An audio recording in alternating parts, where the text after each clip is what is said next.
Bonsoir à tous et bienvenue aux 19h de la télévision du Burkina. Voici les titres. Le MPP, Mouvement du Peuple pour le Progrès, va à la rencontre de ses militants dans les différentes provinces du Burkina Faso. C'est une série de rencontres pour présenter la nouvelle vision de l'organisation interne des structures du parti. Une délégation était à Bobo-Dioulasso à cet effet.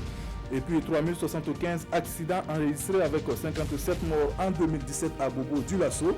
Ce sont là les statistiques de la brigade des accidents de la circulation routière. Selon cette section de la police nationale, les routes de Bobo-Dioulasso seraient plus mortelles que celles de Ouagadougou malgré la faible densité de la circulation. Le MPP, Mouvement du Peuple pour le Progrès, veut mieux informer ses militants sur la nouvelle vision de la circulation interne du parti. Pour cela, il a entrepris des rencontres avec les militants à la base dans les 45 provinces du pays. Ce 14 janvier, une délégation nationale du parti était à Bobo-Dioulasso dans le Oué pour échanger avec les militants à cet effet. Reportage d'Idrissa Traoré et Ismaël Saturnin Paré.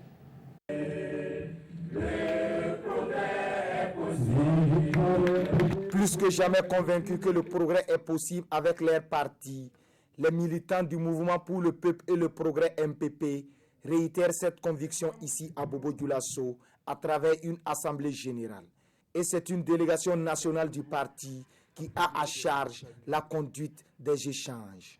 Après notre congrès, après donc, la mise en œuvre du programme de notre parti, du président du FASO et du gouvernement pendant 2 ans, il est important que nous puissions rencontrer nos structures pour leur faire le point, pour voir quels sont nos acquis, pour voir quelles sont nos insuffisances et pour voir comment nous allons nous réorganiser ou nous organiser mieux pour continuer. L'occasion est à saisir pour expliquer aux militants de base la nouvelle vision du parti sur l'organisation interne de ces structures. Nous sommes un parti démocratique qui a un devoir d'animation de la vie de ces structures. Et donc, actuellement, nous avons besoin de revisiter, après 3 ans de vie de notre parti, l'organisation de nos structures. Parce qu'il y a de nouveaux statuts et règlements intérieurs qui ont été adoptés lors du congrès. Tout comme tout organisme vivant, il faut pouvoir s'arrêter, faire le point, se redonner un souffle pour aller de l'avant. Conscient du contexte social qui prévaut actuellement au Burkina Faso, le MPP, à travers les rendez-vous avec ses militants, veut porter haut le programme présidentiel et pouvoir tirer un bilan satisfaisant à la fin du mandat. Le conseil municipal de Diabo dans la région de l'Est rend compte de sa gestion aux populations. Au cours de cet exercice de redevabilité, le maire et les conseillers se sont prêtés aux questions des populations tout en égrenant les différentes réalisations socio-éducatives. Désiré Ilboudo et Mahamadi Ouedrago.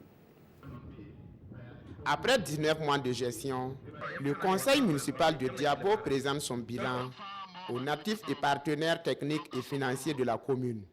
Des infrastructures sanitaires, éducatives et routières sont autant d'acquis qui sont passés au peigne fin. Nous avons construit un CSPS dans le village de Zanrin.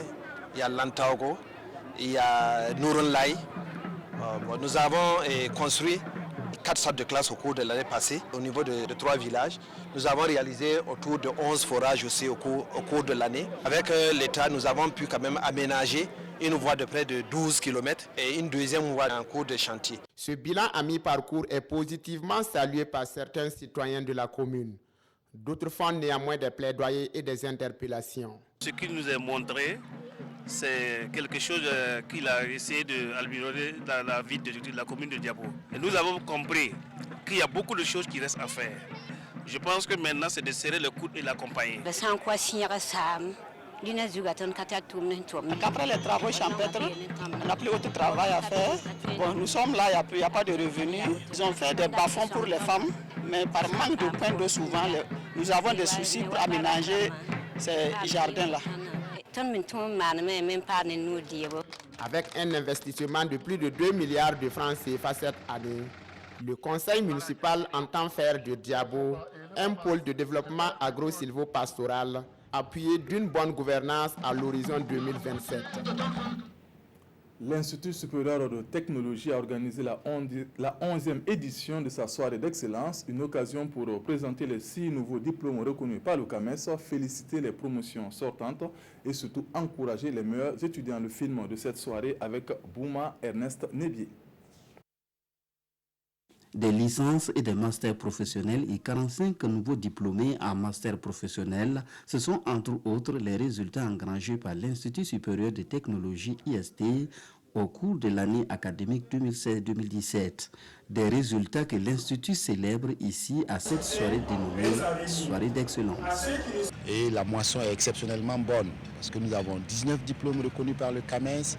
Nous avons un bon classement parmi la classe supérieure donc des écoles par le ministère.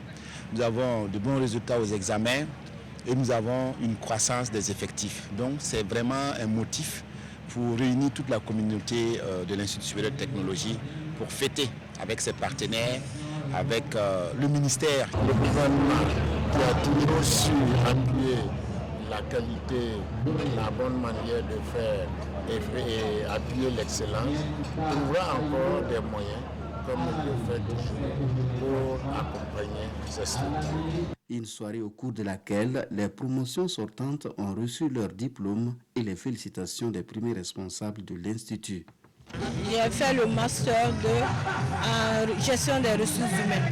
Après des années de dur labeur, ça s'est achevé par un diplôme. Aujourd'hui, nous sommes vraiment ravis. C'est également l'occasion pour les premiers responsables de l'IST de reconnaître les mérites de leurs meilleurs agents et étudiants.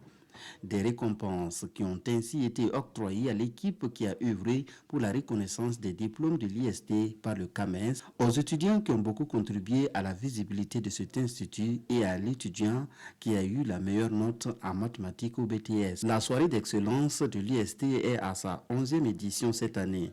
Une 11e édition qui a tenu toutes ses promesses selon le directeur général de l'institut qui se réjouit du rayonnement de son école. Un institut qui compte aujourd'hui 1300 étudiants.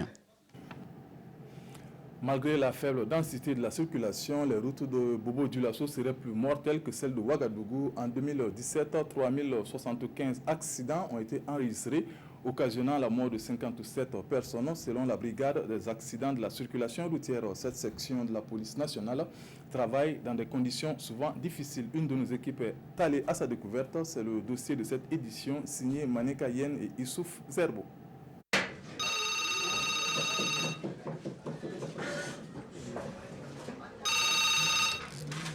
Bonjour, ce sont nos accidents à votre écoute. C'est un appel de la Brigade nationale des sapeurs-pompiers. Un accident s'est produit à 12 km d'ici. Les blessés sont déjà évacués au centre hospitalier universitaire Fourou-Samou. Une équipe de constat se déploie immédiatement sur les lieux. Les traces, à première vue, portent à croire à un mauvais dépassement des motocyclistes, selon les policiers. Un élément de la police dessine la scène. Nous essayons de faire le croquis à main levée, voilà, tout en s'orientant toujours vers le nord. Et à l'issue de cela, on fait des mensurations. C'est-à-dire qu'on mesure et on trouve toujours un point de repère. Voilà, pour pouvoir nous orienter à tout moment. Voilà, une fois qu'il y a contestation, il faut revenir placer les engins, qu'on puisse les placer à un lieu bien précis. Éventuellement, s'il y a des témoignages, voilà, il faut les prendre afin de pouvoir bien éclaircir les circonstances. Le rendez-vous est donné après le rétablissement des deux parties à la brigade des accidents. En attendant, d'autres victimes d'accidents font des balais incessants pour rentrer en possession de leurs engins. Victimes d'accidents sur un tricycle et un vélomoteur le 4 janvier 2018 sur la route de Nassau, à l'ouest de Boubou. Ces hommes sont reçus. Monsieur Zongo, qui tournait à sa gauche, n'avait pas la priorité. Après explication, il a compris, il reconnaît son erreur. Et bon, il a demandé la clémence du guide du tricycle à ce qu'il ne puisse pas réclamer quelque chose avec lui. Donc, au retour, lui aussi, il a compris. Il dit, il n'y a pas de problème, chacun va aller réparer son engin à ses frais. Et ça continue comme ça. Mais le tricycle à moteur n'est pas à jour vis-à-vis de la réglementation. Il n'a pas l'assurance, il n'a pas la visite technique à jour, ni le permis de conduire. Donc, on l'a invité à mettre le tricycle à jour avant maintenant de rentrer en possession de son engin. Outre l'arrangement à l'amiable, il y a des autres voies de règlement des accidents. S'il arrive que les intéressés n'arrivent pas à s'entendre pour le règlement amiable, ou également lorsque les blessures sont suffisamment graves ou qu'il y a eu mort d'homme, il n'y a pas de règlement amiable. Voilà, nous dressons un procès verbal qui est transmis au procureur du FASO. Voilà, mais il y a également le volet assurance. Lorsque les parties impliquées sont assurées, ils peuvent nous demander de transmettre le procès verbal à leur maison d'assurance. En 2017, ils ont effectué 3075 constats d'accidents, soit près de 9 par jour. Des accidents qui ont causé 57 morts et 178 blessés graves. Des chiffres tout de même en légère baisse comparativement à ceux de l'année 2016. La semaine régionale de la culture de la boucle d'Umhoun a livré son verdict ce 12 janvier à Dédougou. La compétition avait pour but de sélectionner les représentants de cette région pour la semaine nationale de la culture édition 2018. En tout, ils sont 27 candidats retenus pour porter le flambeau régional dans les arts du spectacle, arts culinaires et sports traditionnels. Lassina Ouattara et Christophe Traoré.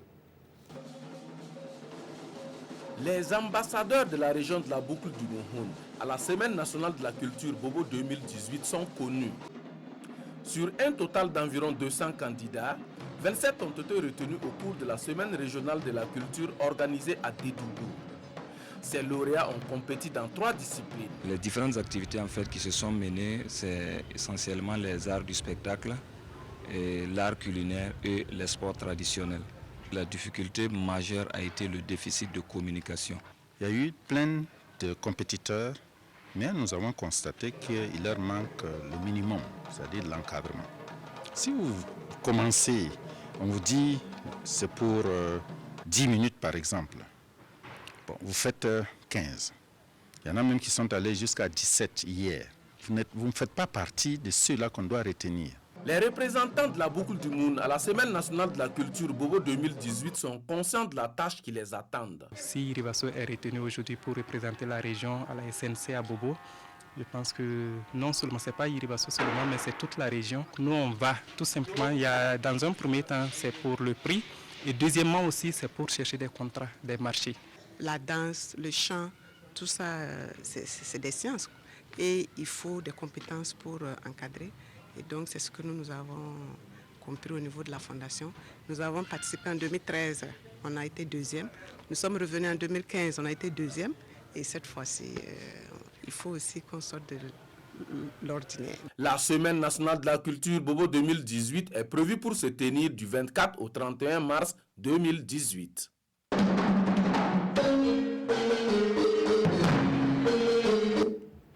Nous prenons la direction de la région du Nord pour l'inauguration de cette mosquée à quelques kilomètres de Goursi qui a eu lieu ce vendredi 12 janvier. Cet édifice est l'œuvre des natifs de la localité. Le reportage est signé Issouf Kaboré et Chantal Kaboré. Tamounouma, localité située à 23 km de Goursi, se voit dotée de sa première mosquée. Et cela grâce à Robert Fargodi Issa, fils du village. Pour le promoteur, ce lieu de prière doit être la maison commune de tous les villageois. C'est Dieu qui m'a appelé à l'islam et le cheikh m'a converti. Un mois après, j'ai débuté la construction de la mosquée pour les villageois. Cette mosquée n'appartient plus au donateur, c'est la maison de Dieu, donc nous ne pouvons que laisser Dieu lui remercier. D'une capacité d'accueil de 500 personnes, cet édifice, selon le parrain Souleymane Maïga, fait suite à une demande de la population. Et par conséquent, il invite les fidèles musulmans à venir ici exprimer leurs souhaits et besoins à Allah. On leur appelle de venir faire la prière à la mosquée en diamant, c'est-à-dire qu'en groupe, tous les villages environnants, c'est ça qui va fortifier leur bénédiction, leur foi. C'est très bon pour le village, c'est bon pour tout le monde. On ne peut pas dire que c'est pour les musulmans seulement, c'est pour tout le monde. N'importe qui peut venir prier. Des bénédictions, des prêches, et c'est la coupure du ruban par le cheikh de Ramatoulaye et Hassan Sawadogo, gouverneur de la région du Nord. Place est prise alors dans la mosquée pour la grande prière du vendredi. C'est la fin de cette édition. Merci de votre aimable attention. Le 20h, c'est avec Peggy Wedraogo. Bonne suite de programme. Bonsoir.